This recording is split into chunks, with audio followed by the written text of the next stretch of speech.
যে খয়রা মাছ মেটে আলু দিয়ে রান্না করবো, ইলিশে খয়রা। এই ইলিশে খয়রা বলে।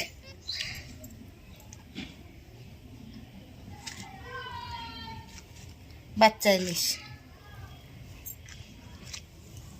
কেটে ধুয়ে নিয়ে এসছি। এবারে আমি লবণ হলুদ মাখাবো।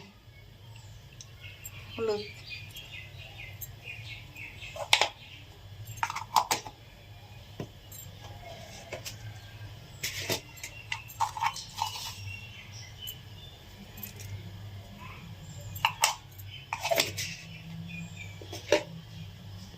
এই মেটে আলু কাটা হয়ে গেছে, এর সাথে অল্প একটু আলু দিয়েছি, এমনি আলু।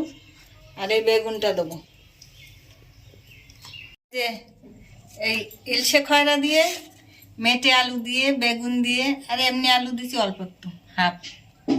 আর এই 4-5টা কাঁচা লঙ্কা নিয়েছি। আর এই আদা বেটে নিচ্ছি। এই মাছের জন্য, খয়রা ইলিশের জন্য জিরে ভেজে নিচ্ছি। কড়াইতে তেল দিচ্ছি। মাছগুলো ভেজে নিচ্ছি।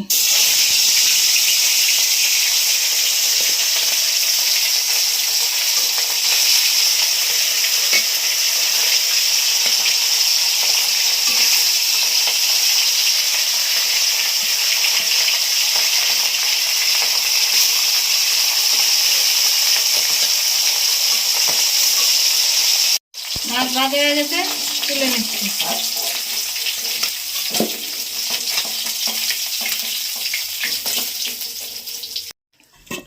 মাছগুলো সব ভাজা হয়ে গেছে। এবারে আমি এই তেলে বেগুনগুলো দিয়ে দেবো।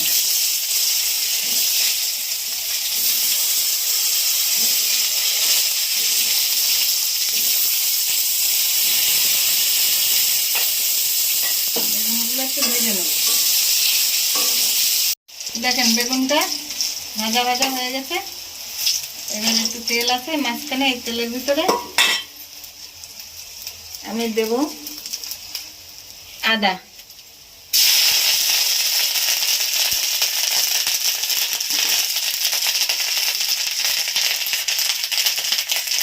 কাঁচা লঙ্কা ছেড়া। এবার এই মেটে আলু আর আলু দিয়ে দিচ্ছি। এবার দেবো ফুল, গাছের ফুল, ফুল জায়গা দিয়ে দিচ্ছি। শীতকাল তো ভালো লাগবে খেতে।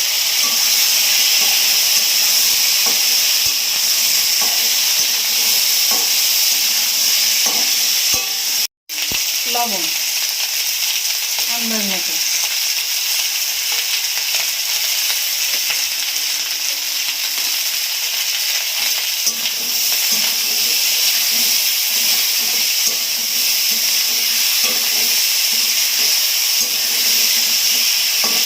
মেটে আলু বেশি ভাজতে নেই। এবার দেবো হলুদ দিয়ে, জল দেবো।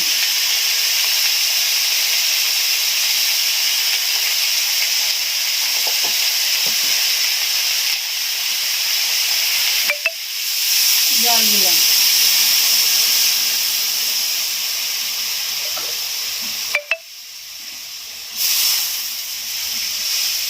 মাছগুলো জল ফুটে গেছে, দিয়ে দিচ্ছি।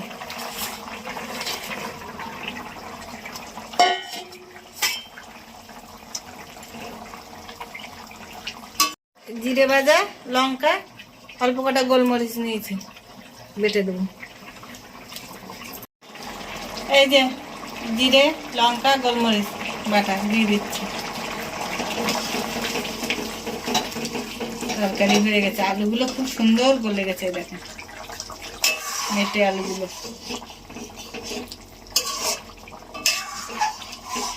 মাছের তরকারিতে কি সুন্দর মজে গেছে। শীতকালের তরকারি মজে যায় খুব সুন্দর। নামাবো, এবার হয়ে গেছে।